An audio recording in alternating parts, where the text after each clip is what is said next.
आसमान में बादलों की गड़गड़ाहट और बिजली की कौंध बता रही थी कि आज प्रकृति अपना रौद्र रूप दिखाने वाली है। जंगल के ऊंचे पेड़ों पर पक्षियों के छोटे छोटे घोंसले हवा के झोंकों से कांप रहे थे। जहां सब डर के मारे दुबके थे, वहीं रीमा चिड़िया की आंखों में एक चमक थी। एक ऐसा घर बनाने का सपना जो सिर्फ घोंसला न हो, बल्कि एक इंसानों जैसा घर हो। बिजली के कारण चुटकी बहुत ज्यादा डरी हुई थी। माँ, क्या हवा हमारे घर को उठा ले जाएगी? पिछली बार की तरह क्या हम फिर से भीग जाएंगे? नहीं चुटकी, इस बार आसमान की बूंदें हमारा रास्ता नहीं रोकेंगी। मैं एक ऐसा घर बनाऊंगी जिसकी छत घास की होगी, दीवारें मिट्टी की होंगी और दरवाज़ा इतना मजबूत कि हवा भी अंदर आने से डरेगी। तभी रीमा की सहेली लूसी फड़फड़ाती हुई आई। वो हमेशा दूसरों की चिंता में घुली रहती थी। रीमा, तुम यहाँ बैठी सपने देख रही हो? देखो तो कितनी भयानक काली घटा छाई है। चलो मेरे साथ चलो, पुराने बरगद के नीचे थोड़ी जगह है। तुम ये तिनके जोड़ना बंद करो, वरना बीमार पड़ जाओगी। लूसी, भागना समाधान नहीं है। आज अगर हम छिप गए तो कल फिर डरेंगे। हमें अपनी सुरक्षा खुद बुननी होगी। क्या तुम मेरा साथ दोगी? रीमा की बात सुनकर लूसी का डर थोड़ा कम हुआ। जल्द ही वहां कबूतर, पिंकी और तोता भी इकट्ठा हो गए। कबूतर शांत और शक्तिशाली था, जबकि पिंकी अपनी चतुराई का प्रदर्शन करने का कोई मौका नहीं छोड़ती थी। सुनो रीमा, घर बनाना बच्चों का खेल नहीं है। मैंने सुना है इंसान पहले नींव खोदते हैं। क्या तुम्हारे पास कोई नक्शा है? बिना मेरी सलाह के तो ये महल मिट्टी का ढेर बन जाएगा। जल्दी करो दोस्तों, उत्तर की ओर से पेड़ों के गिरने की आवाज आ रही है। तूफान बस कुछ ही पलों की दूरी पर है। बातें बहुत हो गई। रीमा, तुम सिर्फ रास्ता दिखाओ। ये भारी लकड़ियां और गीली मिट्टी मैं ढोकर लाऊंगा। मेरी ताकत और तुम्हारी अक्ल मिल गई तो तूफान भी हमारा कुछ नहीं बिगाड़ पाएगा। हाँ दोस्तों, चलो शुरू करते हैं। अगर हम लोग अब शुरू करेंगे ना, तो बारिश आने से पहले हमारा घर पूरा बन जाएगा। जब सब मिलकर काम कर रहे थे, तभी कालू कौवा और उसकी पत्नी गोरी वहां आए। वे अक्सर दूसरों के काम में नुक्स निकालते थे। अरे ओ मजदूरों, घास के महल में रहने चले हैं। गौरी, देखो तो ये चिड़िया अब इंसान बनेंगी। हाँ कालू, जब पहली फुहार पड़ेगी तो ये सब कीचड़ में सने मिलेंगे। चलो हम तो उस ऊंची गुफा में चलते हैं। कालू भाई, मजाक उड़ाना आसान है पर साथ निभाना मुश्किल। अगर हम सफल हुए तो याद रखना, इस घर के दरवाजे आपके लिए भी खुले रहेंगे। कालू और गोरी बड़बड़ाते हुए चले गए, लेकिन रीमा के शब्दों ने उनके भीतर कहीं ना कहीं एक हलचल पैदा कर दी थी। देखते ही देखते बारिश शुरू हो गई। ओले गिरने लगे। पक्षियों ने मिलकर जो घास का घर बनाया था वो अब तैयार था। सब अंदर घुस गए। अंदर की बनावट ऐसी थी कि पानी का एक कतरा भी अंदर नहीं आ रहा था। माँ देखो, मैं बिल्कुल सूखी हूँ। यहाँ तो बहुत गर्मी है। तभी दरवाजे पर जोर जोर से दस्तक हुई। बाहर कालू और गोरी बुरी तरह भीग चुके थे। कालू के पंख जम गए थे और वो उड़ने की हालत में नहीं था। रीमा, हमें बचा लो। गुफा में पानी भर गया और हम सड़क पर आ गए। कालू की तबीयत बहुत खराब है। दरवाजा खोलो। अगर तुम नहीं खोलोगी तो मेरे पति मर जाएंगे। रीमा, ये वही हैं जिन्होंने हमारा मजाक उड़ाया था। अगर इन्हें अंदर लिया तो जगह कम पड़ जाएगी। तुम इन्हें अंदर मत आने देना। लूसी, घर तिनकों से नहीं दिल से बड़ा होता है। वो लोग कितनी बातें भी बोलने दो, वो लोग तो हमारी दोस्ती है ना। कबूतर भाई, दरवाज़ा खोलिए, उन्हें अंदर आने दीजिए। पूरी रात तूफान चलता रहा, लेकिन उस घास के घर के अंदर सभी पक्षी बहुत ज्यादा सुरक्षित थे। आग के कारण कालू की तबीयत थोड़ी बहुत ठीक हो जाती है। इस तरह सुबह हो जाती है। सुबह होते ही कालू पूरी तरह ठीक हो जाता है। सुबह की सुनहरी धूप खिड़की से अंदर आ रही थी। रीमा, मैंने तुम्हें नीचा दिखाया पर तुमने मुझे जीवन दिया। मुझे समझ आ गया कि इंसान घर केवल ईंटों से नहीं बल्कि एक दूसरे की परवाह से बनाते हैं। सूरज निकल आया है। देखो हमारा घर, सब कुछ कितना सुंदर लग रहा है। जंगल के अन्य पक्षी भी ये अद्भुत घर देखने आए। उस दिन के बाद से जंगल का नजारा बदल गया। देखा, मैंने सही अनुपात में मिट्टी लगवाई थी, इसीलिए एक भी ओला अंदर नहीं आया। ये घर मेरा नहीं है, ये हम सबकी मेहनत और उस भरोसे का है जो हमने एक दूसरे पर किया। अब इस जंगल में कोई पक्षी बेघर नहीं रहेगा। अब हर बारिश में पक्षी डरते नहीं थे, बल्कि रीमा के उस घास के महल में मिलकर खुशियां मनाते थे। एकता और प्रेम ने तिनकों को फौलाद बना दिया था। जीवन में केवल तात्कालिक समस्याओं का समाधान ढूंढना काफ़ी नहीं है, हमें आने वाली चुनौतियों के लिए पहले से योजना बनानी चाहिए। आसमान में काले बादलों का डेरा था। बिजली ऐसी कड़क रही थी मानो पहाड़ टूट रहे हों। रीमा चिड़िया अपने टूटे हुए घोंसले में अपने बेटी के साथ बैठी हुई थी। माँ, पेट में चूहे दौड़ रहे हैं, क्या आज भी हम भूखे सोएंगे? नहीं मेरी बच्ची, माँ अभी दाना लेकर आती है, बस तुम दरवाजे से दूर रहना। नहीं माँ, बाहर मत जाओ। मैंने सुना है कि खूंखार चील अब अकेले पक्षियों पर हमला नहीं करती, वो घात लगाकर बैठी रहती है। मुझे दाना नहीं, आपकी सलामती चाहिए। रीमा की आंखों में आंसू आ गए। एक तरफ ममता थी जो डर रही थी और दूसरी तरफ भूख थी जो तड़पा रही थी। रीमा ने अपना दिल पत्थर किया और दाने की तलाश में निकल पड़ी। रीमा चिड़िया अपने दोस्त कबूतर और लूसी के घर चली जाती है। कबूतर स्वभाव से बहुत ही सीधा और भोला था, लेकिन लूसी हमेशा उसकी सुरक्षा को लेकर परेशान रहती थी। रीमा बहन, तुम इस तूफान में कहाँ जा रही हो? देखो, मैंने कुछ दाने बचा कर रखे थे, थोड़े तुम ले जाओ। अरे ओ जी, आप खुद इतने भोले हो, अपनी फिक्र तो है नहीं। रीमा, इसे समझाओ, ये अभी बाहर जाने की जिद कर रहा था। इसे नहीं पता कि जंगल के उस पार चील का नया अड्डा बन गया है। लूसी, डर के जीने में क्या मजा? भगवान ने पंख उड़ने के लिए दिए हैं, छुपने के लिए नहीं। हाँ हाँ, और उन्हीं पंखों को चील नोच लेगी तब पता चलेगा। रीमा, मैं भी तुम लोगों के साथ चलूंगी। ये बहुत भोला है, कोई भी इसे बहला लेगा। लूसी बहन, तुम सही कह रही हो, हम सब लोग साथ चलते हैं, हिम्मत बनी रहेगी। हम लोग कितने जल्दी हो सके उतनी जल्दी अपने अपने घर लौट आएंगे। माँ, तुम कीकी का अच्छे से ध्यान रखना, हम लोग जल्द से जल्द घर लौट आएंगे। तुम चिंता मत करो लूसी बेटा, मैं कीकी का अच्छे से ध्यान रखती हूँ। माँ, मेरे लिए कुछ मजेदार लेकर आना खाने के लिए। ठीक है, जरूर से तुम्हारे लिए कुछ ना कुछ मजेदार लेकर आऊंगी, पर मेरे आने तक नानू को मत परेशान करना। वहीं दूसरी तरफ माही चील गोरी को पकड़ चुकी थी खाने के लिए। मुझे छोड़ दो, मुझे मत खाओ। मेरे पति और मेरी बेटी मेरे घर में इंतजार कर रहे हैं, मुझे मत खाओ। आज तो बहुत अच्छा दिन है, इतनी तेज बारिश में काला मांस खाने में बहुत मजा आएगा। चील चील, उधर देखो, दूसरी चील आ रही है। ऐसा कहते ही माही चील दूसरी तरफ घूम जाती है। घूमते ही गोरी तुरंत उसके चंगुल से छूटकर वहां से भाग जाती है। दूसरे जंगल में रहने वाला चील इस जंगल में घुस आया था खाने की तलाश में। ये देखकर माही चील बहुत गुस्सा हो जाती है। इसकी इतनी हिम्मत, ये मेरे जंगल में कैसे घुस आया?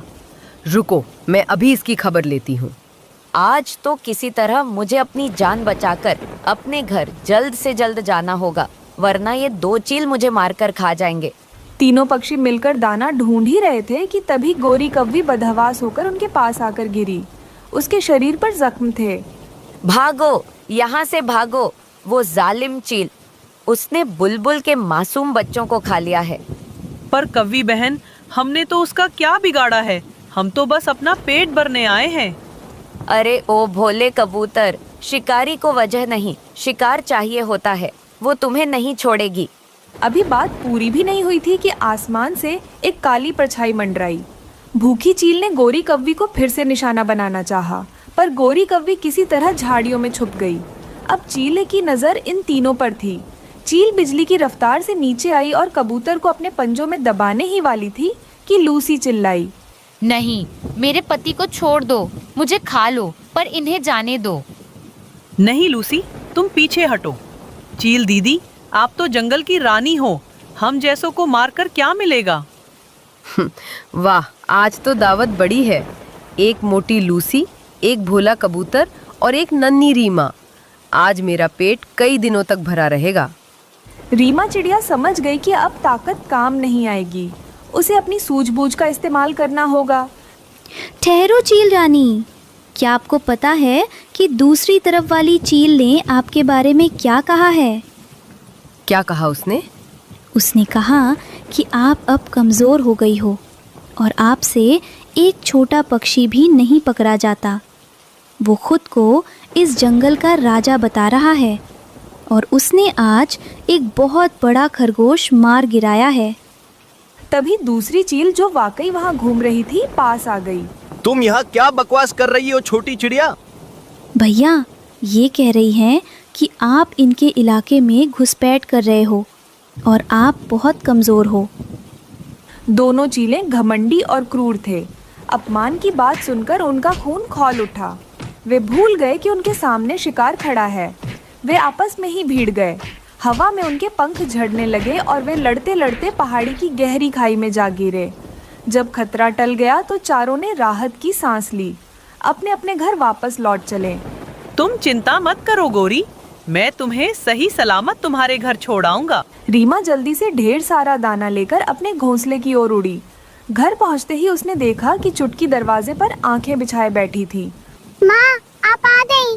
मुझे लगा आप चुटकी, माँ कभी अपने बच्चों को अकेला नहीं छोड़ती।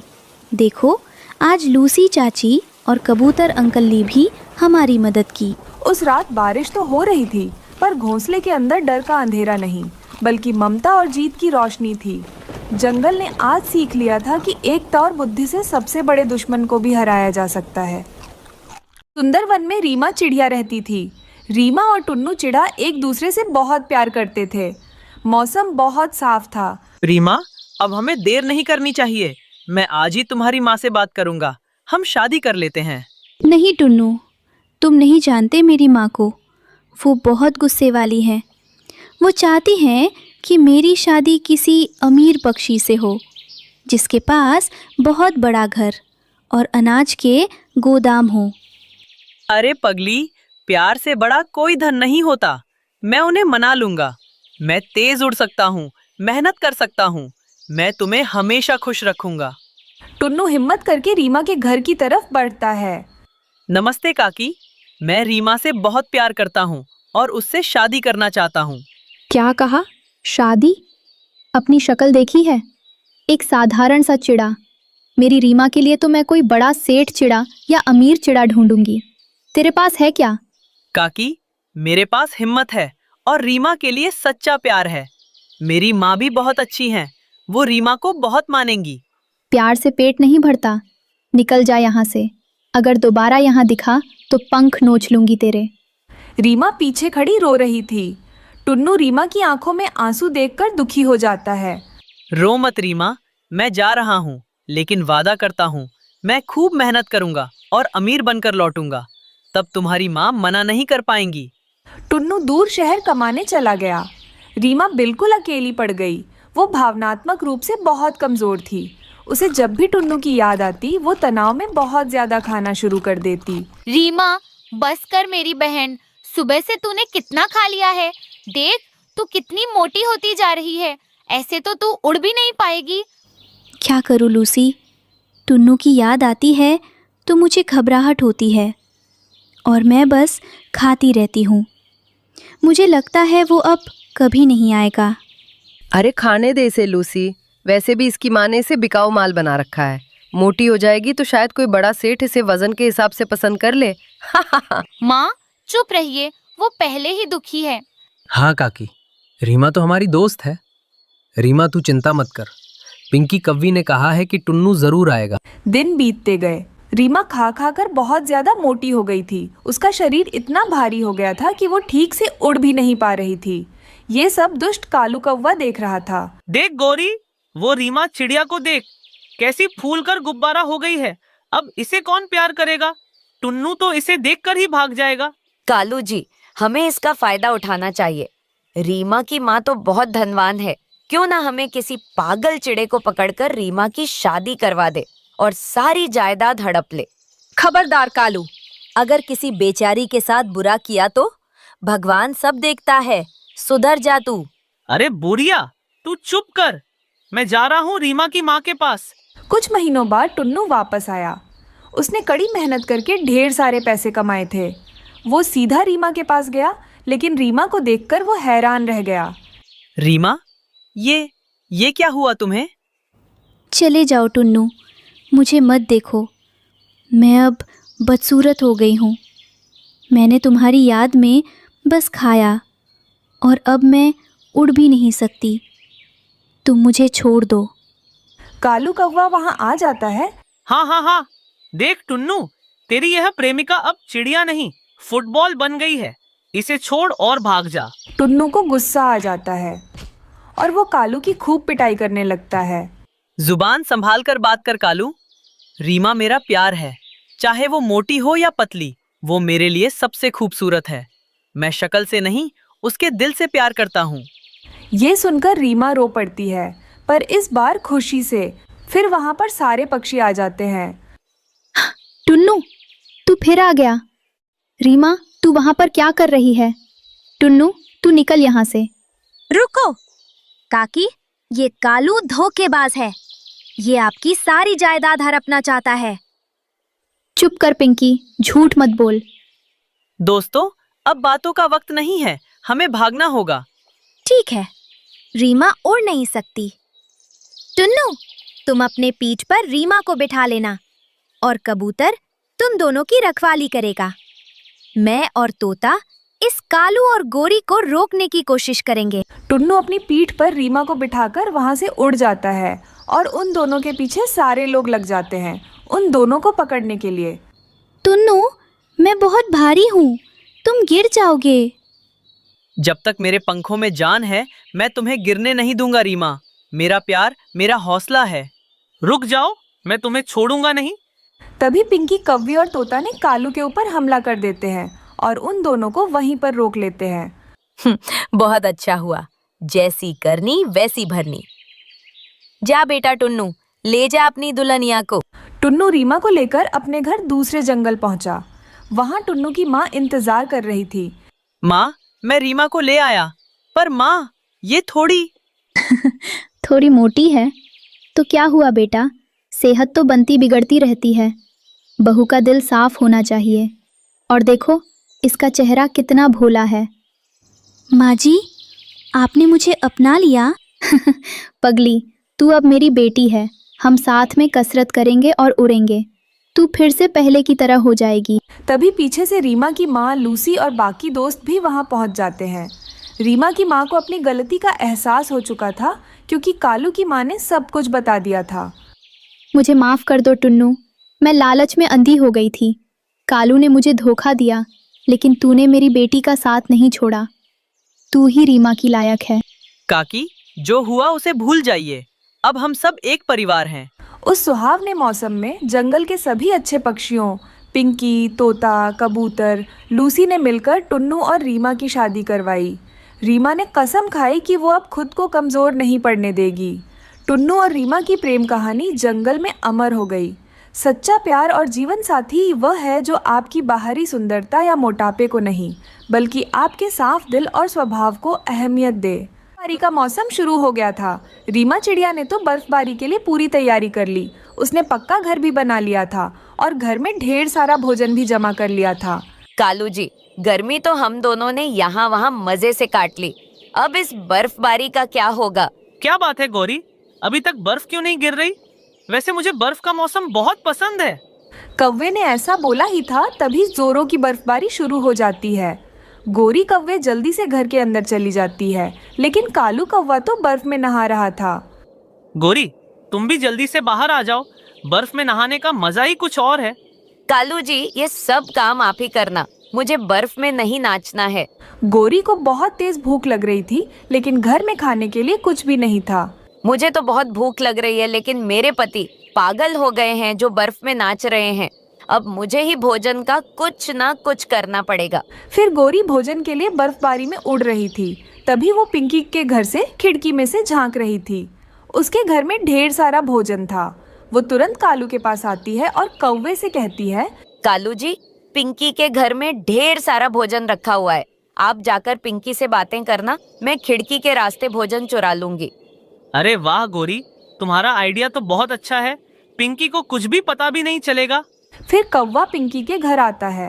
क्या हुआ कालू, इतनी तेज बर्फबारी में मेरे घर कैसे आना हुआ? वो पिंकी, बर्फ में नाचने में अकेले मजा नहीं आ रहा। क्या तुम भी मेरे साथ नाचोगी? नहीं कालू, मुझे बर्फ में भीगना पसंद नहीं है। तुम जाओ यहाँ से। वो लोग ऐसे बात कर रहे थे, पीछे से गोरी अमृत चुरा लेती है और वहाँ से भाग जाती है। कालू भी वहाँ से आ जाता है।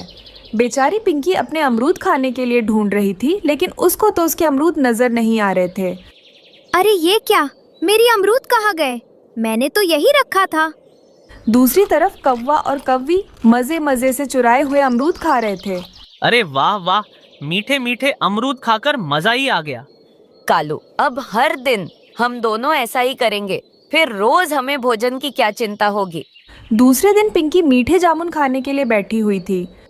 कल तो मेरे अमरूद किसी ने चोरी कर ली, आज तो मैं मजे मजे से जामुन खाऊंगी, वो भी अपना खिड़की बंद करके। फिर पिंकी अपने खिड़की दरवाजे बंद कर लेती है और मीठे मीठे जामुन खाने लगती है। फिर पिंकी अपने जामुन खत्म करने के बाद अपना खिड़की खोलती है। कालू जी, आज हम दोनों क्या खाएंगे? मुझे तो बहुत भूख लग रही है। लगता है वो पिंकी के पास भी भोजन खत्म हो गया है। अब हम क्या करेंगे? गोरी, मुझे भी बहुत भूख लग रही है। कालू जी, आज हम चिड़िया का भोजन चुरा कर लाएंगे। मेरे पास एक उपाय है। फिर गोरी कालू को अपना सारा उपाय बताती है। कालू चिड़िया के घर जाता है। क्या हुआ कालू भैया, आप इतनी जल्दी में क्यों हो? किसान की पत्नी भर भर के दाना बांट रही है, तुम भी जाकर ले लो। मैंने भी बहुत जमा कर ली, सोचा तुमको भी बता दूं। कालू भैया, मेरे पास तो पहले से ही भोजन जमा है, इसीलिए आप ही लाएं। अरे चिड़िया माना कि तुम्हारे पास ढेर सारा भोजन जमा है, आगे के दिनों के लिए क्या करोगी? अगर यह बर्फबारी नहीं रुकेगी तो जाओ, जाकर भोजन लेकर आओ। फिर रीमा चिड़िया को कालू की बात ठीक लगती है। वो उसके साथ भोजन लेने के लिए चली जाती है। पीछे से गोरी चिड़िया के घर आती है। छुटकी, तुम्हें तुम्हारी माँ ने बुलाया है। दाने का वजन बहुत ज्यादा हो गया है, इसलिए तुम भी अपनी माँ के पास जाओ और उनकी मदद करो। ये सुनकर छुटकी इंसानों के बस्ती की तरफ चली जाती है। फिर गोरी जल्दी से चिड़िया के घर आती है और सारा भोजन चुराकर वहाँ से भाग जाती है। कालू भैया, आप मुझे यहाँ क्यों लेकर आए हो? यहाँ तो कोई नहीं है। किसान की पत्नी, वह किसान की पत्नी चली गई होगी। वह क्या है ना, बर्फ गिर रही है न शायद, इसलिए चलो हम घर वापस चलते हैं। वो दोनों घर वापस आ ही रहे थे, तभी धीरे धीरे उड़ती हुई छुटकी नजर आती है। अरे छुटकी बेटी, इतनी बर्फ में तू यहाँ क्यों आई हो? फिर छुटकी अपनी माँ को सारी बात बताती है कि गोरी ने कैसे उसे यहाँ भेजा है। छुटकी के ऐसे कहते ही कालू समझ जाता है और वहाँ से भाग जाता है। घर जाकर दोनों पति पत्नी बहुत खुश हो रहे थे। अरे मुझे तो पता ही नहीं कि वह छोटी चिड़िया ने अपने घर में इतना ज्यादा भोजन जमा कर रखा है। हाँ कालू जी, अब तो हमारे मजे ही मजे हैं। बर्फबारी के मौसम में हम दोनों आराम से बैठकर भोजन खाया करेंगे। छुटकी, मुझे अब समझ में आया कि गोरी और कालू ने हमसे झूठ बोला। उन्होंने हमारे घर का सारा भोजन चुरा लिया। माँ, अब हम दोनों क्या खाएंगे? छुटकी बेटी, मैं उनके पास जाती हूँ और अपना भोजन वापस मांग कर ले आती हूँ। फिर रीमा उनके पास जाती है और अपना भोजन वापस मांगने लगती है। कव्वो, मेरा भोजन मुझे वापस कर दो। मैंने कितनी मेहनत से भोजन जमा करके रखा था। चिड़िया, मैं तो तुम्हारे साथ ही था और गोरी घर में थी, कोई और चुरा कर ले गया होगा। हम पर चोरी का इल्जाम मत लगाओ। रीमा चिड़िया सब समझ जाती है और वहाँ से वापस आ जाती है। मेरी बेटी भूखी ही सो जाएगी अगर मैं उसके लिए दाना नहीं लाई। एक काम करती हूँ, मैं किसान की पत्नी के पास जाती हूँ और वहाँ से एक अमरूद तोड़कर ले आती हूँ। चिड़िया वहाँ जाती ही उस पेड़ पर एक भी अमरूद नहीं था। किसान की पत्नी चिड़िया को देख रही थी और वो जल्दी से उसके पास आती है। क्या बात है चिड़िया, तुम इतनी तेज बर्फबारी में यहाँ क्यों आई हो? फिर चिड़िया सारी बात किसान की पत्नी को बताती है। अरे चिड़िया रानी, तुम परेशान मत हो, ये बर्फबारी का मौसम है, भोजन मिलना बहुत मुश्किल है। जब तक बर्फबारी रुक नहीं जाएगी, तुम रोज मेरे पास आकर भोजन ले जाया करना। मैं हर दिन तुम्हें भोजन दे दूंगी। माँ जी, आपका बहुत बहुत धन्यवाद मेरी मदद करने के लिए। फिर किसान की पत्नी कुछ चावल चिड़िया को दे देती है। चिड़िया खुशी खुशी से उन चावलों को अपने घर ले आती है। ऐसे ही दिन गुजरने लगते हैं। अब हर दिन चिड़िया किसान की पत्नी से भोजन ले आती थी। एक दिन ये बात कौवों को भी पता चल जाती है। वो दोनों जल्दी से किसान की पत्नी के पास जाते हैं भोजन लेने के लिए। अरे ये तो वही कौवे हैं जो छोटी चिड़िया को सताते हैं। आज तो मैं इन दोनों को सबक सिखाकर ही रहूंगी। फिर किसान की पत्नी उन दोनों की खूब पिटाई करने लगती है। माँ जी, आप हमें क्यों मार रही हो? हम दोनों ने आपका क्या बिगाड़ा? बेशर्म, तुम दोनों हमेशा बेचारी उस छोटी चिड़िया को सताते रहते हो। बेचारी ने कितनी मुश्किल से बर्फबारी के लिए भोजन जमा करके रखा था, लेकिन तुम दोनों कौवों ने इतनी आसानी से उसका भोजन चुरा लिया। अब मैं तुम दोनों को उसकी सजा देती हूँ। ऐसा कहकर किसान की पत्नी उन दोनों की और पिटाई लगाती है और बिना भोजन दिए ही वहाँ से भगा देती है। ऐसे उन दोनों को चोरी करने की सजा मिलती है। फिर वो दोनों रोते रोते ही वापस अपने जंगल लौट जाते हैं।